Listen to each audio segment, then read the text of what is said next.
మన ఇతిహాసాలలో మహాభారత యుద్ధం చాలా పెద్దది, ఇంకా చాలా భయంకరమైనది. ఈ యుద్ధంలో చాలా మంది గొప్ప గొప్ప వీరులు వాళ్ళ ప్రాణాలు కోల్పోయారు. మహాభారత యుద్ధం మొత్తం 18 రోజులు జరిగింది. ఈ 18 రోజులు జరిగిన ఈ యుద్ధంలో ఒక్కొక్క రోజుకు ఒక్కొక్క ప్రత్యేకత ఉంది. ఈ 18 రోజుల్లో వేరువేరు సంఘటనలు జరిగాయి. గొప్ప గొప్ప వీరులు ఈ యుద్ధంలో వీర మరణం పొందారు. శ్రీకృష్ణుడు అన్ని ధర్మాలకు ముందు ఉండి యుద్ధాన్ని నడిపించాడు. 18 రోజులు జరిగిన కురుక్షేత్ర యుద్ధంలో ఏం జరిగిందో క్లియర్గా నేను ఎక్స్ప్లెయిన్ చేస్తాను. యుద్ధం జరగబోయే ముందు భీష్ముడు, పాండవులు ఇంకా కౌరవులకు జరిగే యుద్ధంలో కొన్ని నియమాలు విధించారు. అవేంటి అంటే, నంబర్ 1, ప్రతిరోజు సూర్యోదయం నుంచి సూర్యాస్తమయం వరకే యుద్ధం జరగాలి. నంబర్ 2, సమాన యోధులు మాత్రమే ఒకరితో ఒకరు యుద్ధం చేయాలి. నంబర్ 3, ఎవరైనా యుద్ధంలో భయపడి శరణు కోరితే వారి మీద అస్త్రాలు శస్త్రాలు ఉపయోగించరాదు. నంబర్ 4, యుద్ధంలో సేవకులకు ఎలాంటి హాని తలపెట్టకూడదు. ఇలాంటి కొన్ని ముఖ్యమైన నియమాలను భీష్ముడు విధించాడు. ఈ నియమాలను యుద్ధంలో పాల్గొని ప్రతి ఒక్కరూ ఖచ్చితంగా పాటించాలి. ఇంకా మనం 18 రోజులు జరిగిన మహాభారత యుద్ధం గురించి మాట్లాడుకుందాం. యుద్ధంలో ప్రతి ఒక్క రోజు ఏం జరిగింది, కౌరవుల పాండవుల పక్షంలో ఎవరి పక్షం ముందు ఉందో తెలుసుకుందాం. మొదటి రోజు యుద్ధం జరిగే ముందు కృష్ణుడు ఇంకా అర్జునుడు మధ్య నిల్చున్నారు. కృష్ణుడు అర్జునుడికి గీతోపదేశం చేశాడు. తర్వాత భీష్ముడు యుద్ధం ఆరంభమని శంఖం పూరించాడు. ఈ సమయంలో ఏ వీరులైనా పక్షం మారాలి అనుకుంటే మారవచ్చని భీష్ముడు చెప్పాడు. దాంతో ధృతరాష్ట్రుడు పుత్రుడు వెంటనే కౌరవుల పక్షం నుండి పాండవుల పక్షానికి వెళ్ళిపోయాడు. ఆ తర్వాత అర్జునుడు దేవదత్త అనే శంఖాన్ని పూరించి యుద్ధాన్ని ప్రారంభించాడు. మొదటి రోజు పాండవుల పక్షాన చాలా నష్టం జరిగింది. దాదాపు 10,000 మంది సైనికులు చనిపోయారు. భీముడు దుశ్శాసనుడి మీద దాడి చేశాడు. శైలుడు ఇంకా భీముడు విరాటరాజు 2 పుత్రులను వధించారు. మొదటి రోజు పరిస్థితి చూసి యుద్ధం గెలుస్తామని కౌరవులు అనుకున్నారు. రెండవ రోజు గురు ద్రోణాచార్య, అర్జునుడు ఇంకా భీష్ముడు మధ్య యుద్ధం జరిగింది. ఈ యుద్ధంలో భీష్ముడి రథసారథికి గాయమైంది. భీష్ముడు కృష్ణార్జునులకు గాయం చేశాడు. భీముడు కళింగ వీరులతో యుద్ధం చేస్తూ ఉన్నాడు. కొన్ని వేల మంది వీరులను చంపేశాడు. భీష్ముడు చాలా మంది కళింగ వీరులను చంపేశాడు. అర్జునుడు భీష్ముడిని ఆపడానికి ప్రయత్నిస్తూ ఉన్నాడు. ఈ విధంగా రెండవ రోజు పాండవులకు అనుకూలంగా ఉంది. మూడవ రోజు 2 పక్షాల వీరులు వ్యూహాలు రచించారు. పాండవుల వైపు నుంచి భీముడు, అర్జునుడు, కౌరవుల వైపు నుంచి దుర్యోధనుడు రక్షణగా ఉన్నారు. మూడవ రోజు భీముడు ఘటోత్కచునితో కలిసి కౌరవుల సైన్యాన్ని ఊచకోత కోశాడు. భయపెట్టి యుద్ధం నుంచి పారిపోయేలా చేశారు. ఇంకోవైపు భీముడు యుద్ధంలో చెలరేగిపోతున్నాడు. పాండవుల సైన్యాన్ని ఊచకోత కోస్తున్నాడు. అది చూసి కృష్ణుడు అర్జునుడితో భీష్ముడిని చంపమని చెప్పాడు. కానీ అర్జునుడు మాత్రం ఆ సాహసం చేయలేకపోయాడు. అప్పుడు కృష్ణుడే భీష్ముడిని చంపడానికి ముందుకు వెళ్ళాడు. దానిని చూసి అర్జునుడు భీష్ముడిని చంపే సాహసం చేస్తాను అని అన్నాడు. అర్జునుడు కౌరవుల పక్షం నుంచి అడ్డం వచ్చిన వీరులను చంపేశాడు. భీముడు కూడా వందలాది మంది కౌరవులను చంపేశాడు. దాంతో మూడవ రోజు కూడా కౌరవులు ఎక్కువ సైన్యాన్ని కోల్పోయారు. నాలుగవ రోజు ఈ 4వ రోజు కౌరవులు అర్జునుడి మీద బాణాల వర్షం కురిపించారు. కానీ అర్జునుడు తప్పించుకొని వారి మీద అస్త్రాల ప్రయోగం చేసి వారందరినీ వధించాడు. ఈ రోజు భీముడు కౌరవుల సైన్యాన్ని భయపాత్రలకు గురి చేశాడు. భీముడిని ఎదుర్కోవడానికి దుర్యోధనుడు గజసేనుడిని పంపించాడు. కానీ భీముడు ఘటోత్కచుడి సహాయంతో మొత్తం గజసేనను నాశనం చేశాడు. ఇంకా 14 మంది కౌరవులను చంపేశాడు. ఈ రోజు భీముడు, అర్జునుడు కలిసి భీష్ముడికి ఛాలెంజ్ విసిరారు. 5వ రోజు ఈ రోజు భీష్ముడు పాండవుల సైన్యాన్ని మొత్తం చంపేస్తూ ఉన్నాడు. 5వ రోజు యుద్ధంలో 2 పక్షాల వారు సరిసమానంగా యుద్ధం చేశారు. భీష్ముడిని ఆపడానికి భీముడు ఇంకా అర్జునుడు భీష్ముడితో యుద్ధం చేశారు. సార్తాకి ద్రోణాచార్యుడిని నిగ్రోణలో ఉంచారు. కానీ తర్వాత భీష్ముడు సార్తాకి యుద్ధం నుంచి పారిపోయేలా చేశాడు. ఈ రోజు సార్తాకి యొక్క 10 మంది పుత్రులు యుద్ధంలో మరణించారు. 6వ రోజు ఈ రోజు 2 పక్షాల సైనికులు రంగంలోకి దిగాయి. పాండవుల సేన మకర వ్యూహాన్ని వేసింది. కౌరవ సేన క్రౌంచ వ్యూహాన్ని వేసింది. ఇలా 2 సేనల మధ్య భయంకరమైన యుద్ధం జరిగింది. తన సేన చనిపోవడం చూసి దుర్యోధన చాలా బాధపడ్డాడు. భీష్ముడు దుర్యోధనుడికి నచ్చ చెప్తున్నాడు. 6వ రోజు అంతంలో భీష్ముడు పాంచాల సైన్యాన్ని మొత్తం అంతం చేశాడు. 7వ రోజు ఈ రోజు 2 పక్షాల వివిధ వ్యూహాలను రచించింది. పాండవుల్లో పద్మ వ్యూహాన్ని, కౌరవులు మండాలకార వ్యూహాన్ని రచించారు. మండలాకార వ్యూహంతో మధ్యలో దుర్యోధనుడు ఉన్నాడు. ఎంతో రక్షణగా ఉన్నప్పటికీ అర్జునుడు కౌరవుల యొక్క సైన్యాన్ని చెల్లాచెదరు చేశాడు.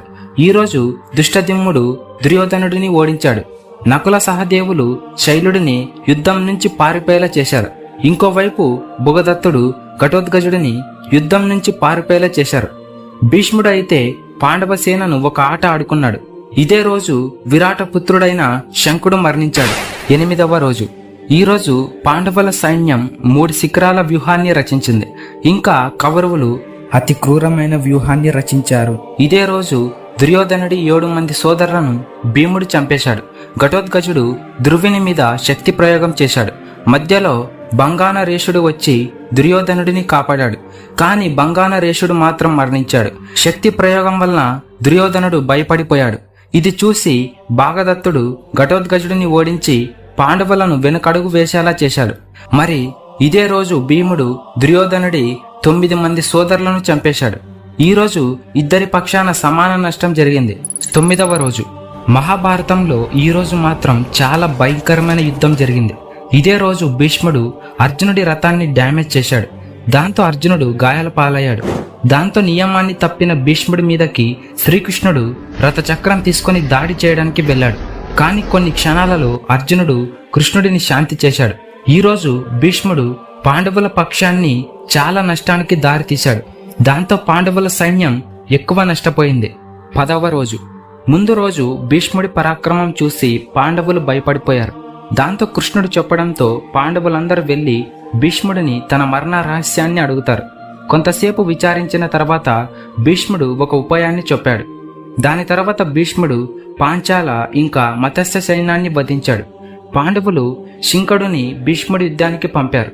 శింఖుడిని చూసి భీష్ముడు తన అస్త్రాలను వదిలేశాడు. దాంతో తప్పని పరిస్థితిలో అర్జునుడు భీష్ముడి మీద బాణం ప్రయోగం చేశాడు. అలా భీష్ముడు బాణాల మీద మరణించాడు. భీష్ముడి దగ్గర తనకు నచ్చినప్పుడు మరణించే వరం ఉంది. దాంతో భీష్ముడు ఆ రోజు ఉత్తరాయణం తర్వాత మరణించాలి అనుకున్నాడు. 10వ రోజు కౌరవుల గొప్ప యోధుడిని కోల్పోయారు. దాంతో కౌరవులు ఈరోజు ఎక్కువ నష్టపోయారు. 11వ రోజు. భీష్ముడు మరణించిన తర్వాత ద్రోణాచార్యుడు సేనాపతి అయ్యాడు. దుర్యోధనుడు ఇంకా శకుని ధర్మరాజును బందీ చేస్తే అక్కడితో యుద్ధం అయిపోతుందని ద్రోణాచార్యుడు అంటాడు. అందుకని రోజు చివరిలో ద్రోణాచార్యుడు ధర్మరాజును బందీగా చేయడానికి ముందుకు సాగాడు. కానీ అర్జునుడు తన బాణాలతో ద్రోణాచార్యుడిని అడ్డుకున్నాడు. 11వ రోజు కర్ణుడు చాలా ఎక్కువ మొత్తంలో పాండవ సైన్యాన్ని అంతం చేశాడు. ఈరోజు పాండవులు ఎక్కువగా నష్టపోయారు. 12వ రోజు. 11వ రోజు ధర్మరాజుని కౌరవులు బందీగా చేయలేకపోయారు. అందుకే ఈరోజు మళ్ళీ ప్రణాళిక రచించారు.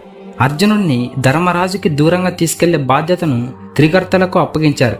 ప్రణాళిక ప్రకారం త్రిగర్తల అర్జునుడిని దూరంగా తీసుకొని వెళ్లిపోయారు. వెంటనే కౌరవుల ప్లాన్ను అర్థం చేసుకున్న అర్జునుడు వెంటనే వెనక్కి వచ్చి ధర్మరాజును కాపాడాడు. పరశురాముడు ప్రతిసారి సార్థాకిను ఓడించాడు.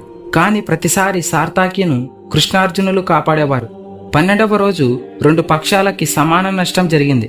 13వ రోజు దుర్యోధనుడిని భాగదత్తుడని అర్జునుడితో యుద్ధం చేయడానికి పంపించాడు. ఆ తర్వాత అర్జునుడు ఇంకా భాగదత్తుడి మధ్య భయంకరమైన యుద్ధం జరుగుతూ ఉంది. ఈ యుద్ధంలో భాగదత్తుడు అర్జునుడిపై వైష్ణవాస్త్రాన్ని ప్రయోగించాడు. అప్పుడు శ్రీకృష్ణుడు వైష్ణవాస్త్రాన్ని తనలో విలీనం చేసుకొని అర్జునుడిని రక్షించాడు. ఆ తర్వాత భాగదత్తుడు తన చూపులు కోల్పోయాడు. అది గమనించిన అర్జునుడు వెంటనే బాణాన్ని ప్రయోగించి భాగదత్తుడిని చంపేశాడు. అదే రోజు కౌరవులు పద్మవ్యూహాన్ని రచించారు. ఆ సమయంలో అక్కడ ఉన్న వారిలో ధర్మరాజు కోసం పాడిన పద్మవ్యూహాన్ని అభిమన్యుడి మీద మాత్రమే ఛేదించగలిగారు. కానీ పద్మవ్యూహం నుండి బయటకు ఎలా రావాలో అభిమన్యుడికి తెలియదు. అభిమన్యుడితో పాటు ధర్మరాజు, భీముడు కూడా ఉన్నారు. వీళ్ళందరూ పద్మవ్యూహం ద్వారం దగ్గరికి చేరుకునేసరికి అందరినీ జయదత్తుడు అడ్డుకున్నాడు. కానీ అభిమన్యుడు మాత్రం పద్మవ్యూహం లోపలికి వెళ్ళగలిగాడు. పద్మవ్యూహం లోపల కర్ణుడు, దుర్యోధనుడు, శకుని, అశ్వత్థామ, జయదత్తుడు, దుర్యోధనుడు వంటి గొప్ప గొప్ప వీరులు అందరూ కలిసి అభిమన్యుడి మీద దాడి చేశారు. వాళ్ళందరితో చాలాసేపు చాలా శక్తికి మించి పోరాడిన తర్వాత అభిమన్యుడు వీరమరణం పొందాడు. అభిమన్యుడు మరణం చూసి అర్జునుడు క్రోధానికి గురి అయ్యాడు. 14వ రోజు సూర్యాస్తమయం లోపే జయదాత్రుడిని అంతం చేస్తాను అని అర్జునుడు ప్రతిజ్ఞ చేశాడు. నేను అలా చేయకపోతే అగ్ని సమాధి అయిపోతానని చెప్పాడు. 13వ రోజు అభిమన్యుడి లాంటి గొప్ప వీరుడిని పాండవులు కోల్పోయారు. 14వ రోజు అర్జునుడి అగ్ని సమాధి ప్రతిజ్ఞ గురించి తెలిసిన కౌరవులు చాలా సంతోషించారు. ఎందుకంటే ఇంత తక్కువ సమయంలో జయదత్తుడి లాంటి గొప్ప వీరుడిని పట్టుకొని సంహరించడం అసంభవమని కౌరవుల ఆలోచన. అలాగే యుద్ధంలో ఈ ఒక్క రోజుకి రక్షణగా ఉండి కాపాడాలి అని నిశ్చయించుకున్నారు. ద్రోణాచార్యుడు జయదత్తుడిని ఎలాగైనా కాపాడుతాను అని ద్రోణాచార్యుడికి మాట ఇచ్చాడు. అందుకని సైన్యం వెనుక భాగాన జయదత్తుడిని ఉంచారు. 14వ రోజు యుద్ధం మొదలైన తర్వాత పరశురాము సార్థాకిను పరాజయం పాలు చేశారు. అంతకుముందే సార్థాకి 10 మంది పుత్రులను చంపేశాడు. సార్థాకిని కూడా చంపడానికి ప్రయత్నిస్తూ ఉండగా అర్జునుడు పరశురాముడి చేతులను నరికేశాడు. తర్వాత సార్థాకి పరశురాముడి తలను నరికేశాడు. ఇంకోవైపు ద్రోణాచార్యుడు ద్రుపద విరాటులను చంపేశాడు. జయదత్తుడు ఎంతసేపు అయినప్పటికీ బయటకి రాకపోవడంతో కృష్ణుడు మాయతో సూర్యాస్తమయం చేశాడు. దాంతో అందరూ సూర్యాస్తమయం అయింది అనుకున్నారు. ప్రతిజ్ఞ పూర్తి చేయకపోవడం వల్ల అర్జునుడు అగ్ని సమాధికు సిద్ధం చేసుకున్నాడు. అప్పుడు దాక్కున్న జయదత్తుడు అర్జునుడి దగ్గరకు వచ్చి వేలాకోలం చేస్తాడు. వెంటనే శ్రీకృష్ణుడు సూర్యుడిని విడుదల చేశాడు. ఒక్క క్షణం కూడా ఆలోచించకుండా అర్జునుడు జయదాత్రుడిని చంపేస్తాడు. జయదాత్రుడి తల తన తండ్రి ఒడిలో పడిపోయింది. 14వ రోజు 2 వైపుల సమాన నష్టం జరిగింది. 15వ రోజు ద్రోణాచార్యుడు ఇంకా తన కొడుకు అశ్వత్థామ కలిసి దాదాపు విజయానికి చేరువలో ఉన్నారు. పాండవుల వైపు బలహీనతను గమనించిన శ్రీకృష్ణుడు ధర్మరాజుకి ఒక ఉపాయం చెప్పాడు. అశ్వత్థామ చనిపోయాడని చెప్పమని శ్రీకృష్ణుడు అన్నాడు. కాని ధర్మరాజు అబద్ధం చెప్పనని అన్నాడు. అప్పుడే భీముడు అశ్వత్థామ అనే పేరు గల ఏనుగుని చంపేశాడు. దాంతో యుద్ధ క్షేత్రమంతా అశ్వత్థామ అనే ఏనుగు చనిపోయిందని మొత్తం స్ప్రెడ్ అయ్యేలా చేశారు. ఇది జరుగుతూ ఉండంగా శ్రీకృష్ణుడు శంఖాన్ని పూరించాడు. దాంతో ద్రోణాచార్యుడికి చివరి వాక్యం ఏనుగు అనే పేరు వినపడలేదు. అశ్వత్థామ చనిపోయాడు అనే విషయం మాత్రమే వినిపించింది. వెంటనే ద్రోణాచార్యుడు పుత్రశోకంతో ఆయుధాలన్నీ విడిచేశాడు. అదే సమయంలో ద్రౌపది సోదరుడు దుష్టధమ్ముడు ద్రోణాచార్యుడి తలను నరికేశాడు. అలా ఈరోజు కౌరవులు గొప్ప వీరుడిని కోల్పోయారు. 16వ రోజు ద్రోణాచార్యుడు చనిపోయిన తర్వాత కర్ణుడిని సేనాపతి చేశారు. కర్ణుడు పాండవుల సైన్యాన్ని ఊచకోత కోస్తూ ఉన్నాడు. కర్ణుడు నకులుడు సహదేవులను ఓడించాడు. కానీ తన తల్లి కుంతిదేవి ఇచ్చిన మాట ప్రకారం వాళ్ళని చంపలేదు. ఇదే రోజు ఘటోత్కచుడు కౌరవుల సైన్యాన్ని అంతం చేస్తూ ఉన్నాడు.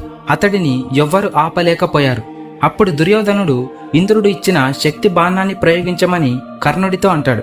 కాని కర్ణుడు ఆ ఆయుధాన్ని అర్జునుడి కోసం దాచి ఉంచాడు. దుర్యోధనుడి మాటలను గౌరవిస్తూ కర్ణుడు ఘటోత్కచుడిని చంపేస్తాడు. ఇంకా భీముడు దుశ్శాసనుడిని చంపేశాడు. ఈరోజు 2 పక్షాలకు సమాన నష్టం జరిగింది. 17వ రోజు మహాభారత యుద్ధంలో 17వ రోజు శైలుడిని కర్ణుడి సారథిగా నియమించారు. ఈరోజు కర్ణుడు భీముడు మరియు ధర్మరాజులని ఓడించాడు. కానీ వాళ్ళని చంపకుండా వదిలేశాడు. ఆ తర్వాత అర్జునుడికి ఇంకా కర్ణుడికి భయంకరమైన యుద్ధం జరిగింది. ఆ సమయంలో కర్ణుడి రథచక్రం భూమిలో ఇరుక్కుంది. ఆ చక్రాన్ని బయటకు తీయడానికి కర్ణుడు ప్రయత్నిస్తూ ఉన్నాడు. ఇదే సమయంలో కర్ణుడిని చంపమని శ్రీకృష్ణుడు అర్జునుడికి ఆదేశం ఇచ్చాడు. దాంతో అర్జునుడు కర్ణుడిని చంపేస్తాడు. కర్ణుడి చావుతో కౌరవుల బలం పూర్తిగా నశించింది. కర్ణుడి మరణంతో శైలుడిని సేనాపతి చేశారు. అదే రోజు చివరిలో ధర్మరాజు శైలుడిని చంపేశాడు. ఈరోజు కౌరవులు చాలా దారుణంగా నష్టపోయారు. 18వ రోజు ఈరోజు పాండవులను అంతం చేస్తాను అని అశ్వత్థామ ప్రతిజ్ఞ చేశాడు.